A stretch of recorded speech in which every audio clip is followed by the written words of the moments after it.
আল্লাহ রাসূল বলছেন আল জিহাদু মাদিন ইলা ইয়াউমিল কিয়ামা, কিয়ামত পর্যন্ত জিহাদ চলতেই থাকবে, এটা বন্ধ হওয়ার কোনো রাস্তা নাই।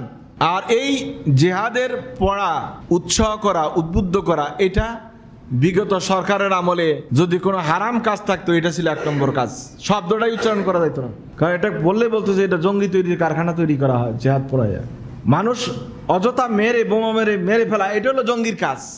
এই কাজ ইসলাম সমর্থন করে না।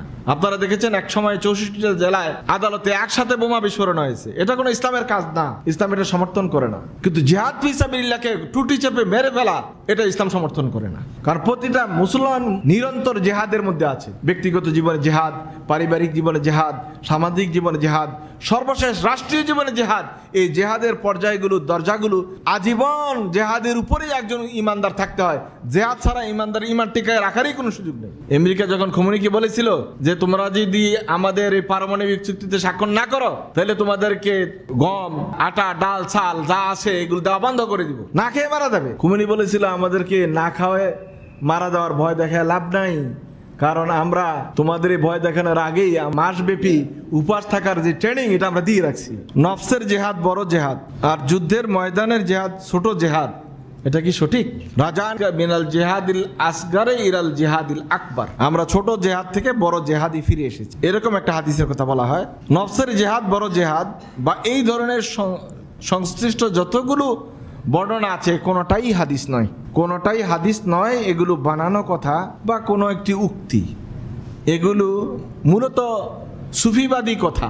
ইব্রাহিম আদহাম রাহেমাহুল্লাহ, তিনি একজন বড় সুফি মানুষ ছিলেন।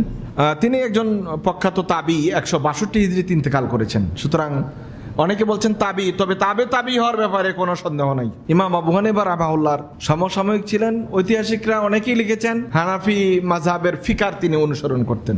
যাই হোক, এই কথাটি যে আসাদুল জিহাদে জিহাদুল হাওয়া, অন্তরের সাথে নফসের সাথে জিহাদ করা বড় জিহাদ, আসাদুল জিহাদে জিহাদুল হাওয়া, এই যে কথাটি, উক্তিটি, এটা হাদিস নয়, এটা হচ্ছে ইব্রাহিম আদহাম রাহমাহুল্লাহর একটি উক্তি। তিনি এই কথাটি প্রথম বলেছিলেন। তিনি বলেছেন আসাদুল জিহাদে জিহাদুল হাওয়া, মাম মানা নাফসাহু হাওয়াহা ফাকাদ ইস্তারাহা মিনাদ দুনিয়া ওয়া বালাহা ওয়া কানা মাহফুজান মিন আযাহা। এটা ওনার একটি বয়ান থেকে নেওয়া হয়েছে। জিহাদের সাথে নফস বড় জিহাদ, এটা কিন্তু একটি সলিড কথা, কথাটি কিন্তু যুক্তিযুক্ত এবং বাস্তবতা আছে, কিন্তু এটি হাদিস নয়। কারণ আপনি যদি আপনার নফসের সাথে জিহাদে উত্তীর্ণ না হন তাহলে জিহাদ ফি সাবিলিল্লাহ সম্মুখ যুদ্ধে যাবেন কিভাবে? আগে তো নিজের জিহাদের অন্তরের সাথে জিহাদ করেই আপনি জিহাদের মাঠে যাবেন। এই কথাটির বাস্তবতা আছে, কিন্তু এটি হাদিস নয়। আবুল আতাহিয়া নামে একজন কবি আছেন, যিনি অনেক মানে বয়সের দিক থেকে অনেক প্রাচীন কবি। ওনার জন্ম কিন্তু 130 হিজরিতে। উনি আইনুত তামারে জন্মগ্রহণ করেছেন। আবুল আতাহিয়া, তার কবিতা আছে দেওয়ানে আবুল আতাহিয়া। তিনিও কিন্তু তার কবিতায় এই কথাটির উক্তিটি টেনেছেন। তিনি বলেছেন আসাদুল জিহাদে জিহাদুল হাওয়া ওমা কাররামাল মারআ ইল্লা তুকা, মানুষদেরকে একবারে সম্মানিত করে শুধুমাত্র আল্লাহ ভীরুতাই। আর জিহাদ প্রকৃত অর্থে ওইটাই যেটি তার নফসের বিরুদ্ধে, কুপবৃত্তির বিরুদ্ধে মানুষ যে জিহাদটুকু করে। কিন্তু হাদিস যেটি উল্লেখ করা হয়েছে রাজাআনা মিনাল জিহাদিল আসগারে ইলাল জিহাদিল আকবার, আমরা ছোট জেহাদ শেষ করে বড় জেহাদে ফিরে এসেছি, এটাকে অনেকেই ন্যাসবত করে দিয়েছেন যুদ্ধে, কোন রাসূল সাল্লাল্লাহু আলাইহি সাল্লামের কোন এক যুদ্ধের সাথে। তিনি আল্লাহ রাসূল যুদ্ধ থেকে ফিরে এসে কথাটুকু বলেছিলেন। ইমাম বাইহাকি রাহিমাহুল্লাহ এই ধরনের একটি দুর্বল হাদিস জাবির ইবনে আব্দুল্লাহ রাদিয়াল্লাহু তাআলা সনদে বর্ণনা করেছেন। উলামায়ে কেরাম এই হাদিসটিকে চূড়ান্ত পর্যায়ের দঈফ বলে উল্লেখ করেছেন। ইমাম আজুলানি তার কাশফুল খেফা ওয়া মাজিলিল আলবাস আম্মা ইস্তাহারা আলা আলসানাতিন নাস এই গ্রন্থে উল্লেখ করেছেন হাদিসটি কোনো অস্তিত্ব নাই। ইমাম ইবনে হাজার আসকালানি রাহিমাহুল্লাহ মিন কাবারিল মুহাদ্দিসিন, যিনি সেই বুখারীর সবচেয়ে বড় ব্যাখ্যাকার ছিলেন, তিনি হাদিসটার অস্তিত্বহীন বলে উল্লেখ করেছেন। এমনকি বুখারী, মুসলিম, মাসনাদে ইমাম আহমদ বিন হাম্বল, মুয়াত্তা ইমাম মালিক সহকারে সিয়াসিত্তার কোনো কিতাবে এই ধরনের কোনো হাদিস বর্ণিত হয় নাই। এটি হলো মানুষদেরকে আল্লাহর রাস্তায় জিহাদ ফি সাবিলিল্লাহ থেকে ফিরিয়ে নেওয়ার একটি কূটকৌশল। এই হাদিসের কোনো অস্তিত্ব নেই, দুর্বল হাদিস, এগুলো দিয়ে জিহাদের দরকার নাই। আসেন আমরা সবাই কলব পরিষ্কার করি, এইভাবে মানুষদেরকে উদ্বুদ্ধ করার জন্য, নিরুৎসাহিত করার জন্য এগুলো তৈরি করা হয়। মূলত অন্তরের সাথে জেহাদ, এটি একটি কঠিন জেহাদ। অন্তরের সাথে জেহাদ করেই তো মানুষ জেহাদের ময়দানে যায়। আর আল্লাহ সুবহানাহু ওয়া তাআলা কি বলছেন? আল্লাহ তাআলা এটা বলেন নাই যে অন্তরের সাথে জেহাদ করো, এটা বড় জেহাদ, মাঠে ময়দানে জেহাদ করার দরকার নাই, এ কথা কিন্তু আল্লাহ তাআলা বলছেন না। আল্লাহ তাআলা জেহাদের যে স্বরূপ উল্লেখ করেছেন কোরআনুল কারীমে, আল্লাহ সুবহানাহু ওয়া তাআলা সূরা তাওবা ইরশাদ করেছেন, আল্লাযীনা আমানু ওয়া জাহাদু ওয়া হাজারু ওয়া জাহাদু, যারা ঈমান আনলো, হিজরত করলো, ওয়া জাহাদু ফি সাবিলিল্লাহ, আল্লাহর রাস্তায় জিহাদ করলো। কিভাবে? বে আমওয়ালিহিম ওয়া আনফুসিহিম, প্রাণ দিয়ে, ধন দিয়ে, মন দিয়ে, সব বিলিয়ে দিয়ে যারা আল্লাহর রাস্তায় জিহাদ করলো, আযামু দারাজাতান ইনদাল্লাহ, আল্লাহ তাআলার কাছে তাদের মর্যাদা সবচেয়ে বেশি। উলাইকা হুমুল ফাইজুন, তারাই প্রকৃত সফলকাম। আল্লাহ তাআলা এটা বলেন নাই খালি জিহাদ ফিন নফসের কথা, বরং আল্লাহ বলছেন আল্লাযীনা আমানু ওয়া হাজারু ওয়া জাহাদু ফি সাবিলিল্লাহ বিআমওয়ালিহিম ওয়া আনফুসিহিম আ'যামু দারাজাতান ইনদাল্লাহি ওয়া উলাইকা হুমুল ফাইজুন। তাহলে জিহাদ ফি সাবিলিল্লাহ, সম্মুখ যুদ্ধে অংশগ্রহণ করা, এটা হলো সফলতার চূড়ান্ত পর্যায়ে যাওয়ার মাধ্যম। আল্লাহ সুবহানাহু ওয়া তাআলা বলছেন এদের মর্যাদা হলো ভিন্ন।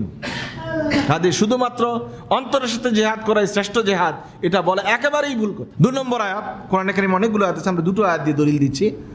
আপনারা খুঁজলে আরো অনেক জিহাদের সবগুলো আয়াত যখন পড়বেন দেখবেন এই ধোঁয়াশাটা কেটে যাবে।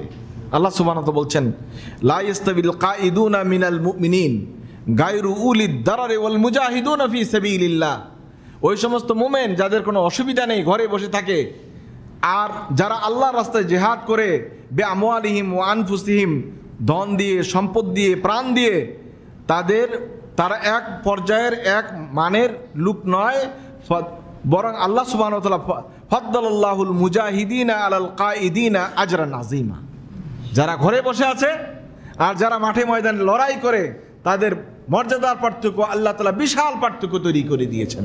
এই জিহাদ ফি নফস আর জিহাদ ফি সাবিলিল্লাহ দুইটা এক জিনিস নয়। আল্লাহ তাআলার কাছে জিহাদ ফি সাবিলিল্লাহর মর্যাদা অনেক অনেক বেশি। নবী করিম সাল্লাল্লাহু আলাইহি ওয়াসাল্লাম বলছেন হযরতে মুআয ইবনে জাবাল রাদিয়াল্লাহু তাআলা আনহুকে, আলা আদুল্লুকা আলা রাসিল আমর ওয়া উমুদিহি ওয়া যারওয়াতু সিনামিহি, মুআয ইবনে জাবাল, আমি কি তোমাকে বলবো মৌলিক কাজের বিষয়ে? কোনটা মৌলিক কাজ, মূল কাজ? আমি কি তোমাকে বলবো কোনটা হলো দিনের খুঁটি?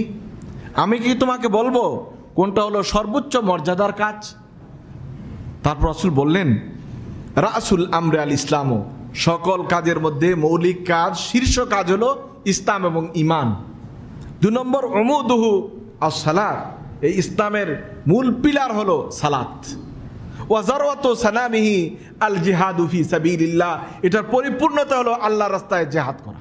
সুতরাং আল্লাহর রাস্তায় জিহাদ, এখান থেকে ফিরে আসার কোনো রাস্তা নাই। আমি নফসের সাথে জিহাদ করি এই কথা বলে খানকার কোনায় বসে গেছেন, এই আপনি প্রকৃত জিহাদের স্বরূপ মানুষের সামনে উপস্থাপন করেন নাই।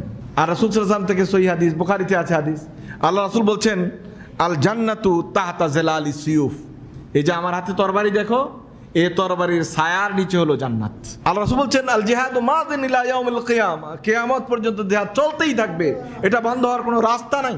আর এই জিহাদের পড়া, উৎসাহ করা, উদ্বুদ্ধ করা, এটা বিগত সরকারের আমলে যদি কোনো হারাম কাজ থাকতো এটা ছিল 1 নম্বর কাজ, শব্দটাই উচ্চারণ করা যেত না। কারণ এটা বললে বলতো যে এটা জঙ্গি তৈরির কারখানা তৈরি করা হয়, জিহাদ পড়ায় মানুষ অযথা মেরে, বোমা মেরে ফেলা, এটা হলো জঙ্গির কাজ। এই কাজ ইসলাম সমর্থন করে না। আপনারা দেখেছেন এক সময় 64টা জেলায় আদালতে একসাথে বোমা বিস্ফোরণ হয়েছে, এটা কোনো ইসলামের কাজ না, ইসলাম এটা সমর্থন করে না। কিন্তু জিহাদ ফি সাবিলিল্লাহকে টুটি চেপে মেরে ফেলা, এটা ইসলাম সমর্থন করে না। কারণ প্রতিটা মুসলমান নিরন্তর জিহাদের মধ্যে আছে, ব্যক্তিগত জীবনে জিহাদ, পারিবারিক জীবনে জিহাদ, সামাজিক জীবনে জিহাদ, সর্বশেষ রাষ্ট্রীয় জীবনে জিহাদ। এই জিহাদের পর্যায়গুলো, দরজাগুলো আজীবন জিহাদের উপরেই একজন ইমানদার থাকতে হয়। জিহাদ ছাড়া ইমানদার ইমান টিকায় রাখারই কোনো সুযোগ নেই। আপনি নামাজ পড়তে এসেছেন, তা আপনি জিহাদ করেই এসেছেন, অনেক কাজ ফেলে দিয়ে এসেছেন, আজান হয়েছে, আল্লাহর দিকে ডাক দেওয়া হয়েছে, চলে এসেছেন, এটাই তো জিহাদ। আপনি হারাম কাজ থেকে নিজেকে বিরত রেখেছেন, ঘুষ, সুদ, দুর্নীতি থেকে বিরত রেখেছেন, আপনি এটাই তো জিহাদ করেছেন। নিরন্তর জিহাদের মধ্যে মুসলমানরা বেড়ে উঠে। সুতরাং মুসলমানদের ভয় পাওয়ার কিছু নাই, জিহাদ ফি সাবিলিল্লাহ আপনাকে থাকতেই হবে। আমেরিকা যখন খোমেনিকে বলেছিল যে তোমরা যদি আমাদের এই পারমাণবিক চুক্তিতে স্বাক্ষর না করো তাহলে তোমাদেরকে গম, আটা, ডাল, চাল যা আছে এগুলো দেওয়া বন্ধ করে দিব, না খেয়ে মারা যাবে। খোমেনি বলেছিল আমাদেরকে না খাওয়ায় মারা যাওয়ার ভয় দেখায় লাভ নাই, কারণ আমরা তোমাদের এই ভয় দেখানোর আগেই মাসব্যাপী উপাস থাকার যে ট্রেনিং এটা আমরা দিয়ে রাখছি। আমাদের নতুন করে ভয় দেখানোর দরকার নাই, উপাস কিভাবে থাকতে হয়, না খেয়ে থাকা লাগে, এটা ট্রেনিং আমরা আল্লাহ তাআলা আগেই দিয়ে রাখছেন। সুতরাং এটা হলো জেহাদ, সার্বক্ষণিক জেহাদ। আপনার মাথায় সব সময় এই চেতনা থাকতে হবে যে ইসলামের বিরুদ্ধে যারা শত্রু তাদেরকে পরাভূত করার জন্য, তাদেরকে মাটির সাথে মিশিয়ে দেওয়ার জন্য যা যা করা লাগে, অস্ত্র, চিন্তা, চেতনা, ওই যে ড্রোন বানানো, ওই যে মিসাইল বানানো, পারমাণবিক বোমা তৈরি করা, আবার প্রচারণা, আবার লিফলেট তৈরি করা, বক্তৃতা দেওয়া, আপনার যত রকমের আইটেম আছে সকল আইটেমে জিহাদ ফি সাবিলিল্লাহ চালানো আপনার উপর ফরজ কাজ। কোনোটাকে ছোট করে দেখার কোনো সুযোগ নেই। যিনি দায়ী তিনি একরকম জিহাদ করতেছেন, যিনি পরমাণু বিজ্ঞানী তিনি যদি ইসলামের পক্ষে কাজ করেন তিনি একরকম কাজ করতেছেন, যিনি ড্রোন বানান বিজ্ঞানী তিনি কিন্তু ইসলামের পক্ষে যদি করেন তাহলে তিনি একটা বড় জেহাদের মধ্যে আছেন। আমরা কারো কাজকে ছোট করে দেখি না।